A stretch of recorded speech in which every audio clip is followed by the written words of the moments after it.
Good morning mga guys. Ako po ang inyong brother Romel. Nandito tayo ngayon sa tapat ng Sibris. Ito pong Sibris na to ay ano po ito, beach resort. Ayan, nandito po kasi yung bahay ng atin pong founder, si Louie Balbago. Founder po ng Balikatan mga guys ha. Ako po kasi ang president sa Calatagan.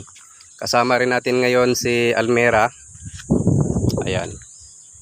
Naghatid po ako ng papel dito mga guys. Kasama natin. Ayun mga guys, sa mga beginner po dyan, maipapayo ko po sa inyo, mag-invest po kayo ng salamin sa mata. Yung transition po ang tawag nito mga guys. Ito po ay kahit i-laser nyo po or pag nasa initan kayo, nagkukulor, itim siya.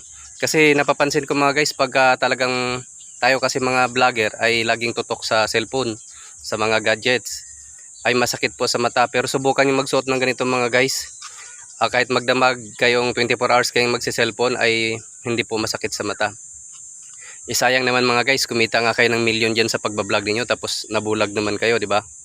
Mahalaga po ang ating mata mga guys. Hindi ko kayo binibintahan ha. Ibig kong sabihin ay ano lang to. Tinuro ko lang. Ako po kasi ay holistic doctor po. Ang halaga ng salaming ito mga guys sa ngayon ay 6.8 pero ito nabili ko lang dati ng 5.2. Nagtaas kasi sila ngayon. Ayun mga guys, ito ano ko kayo sa napakaganda ng dito.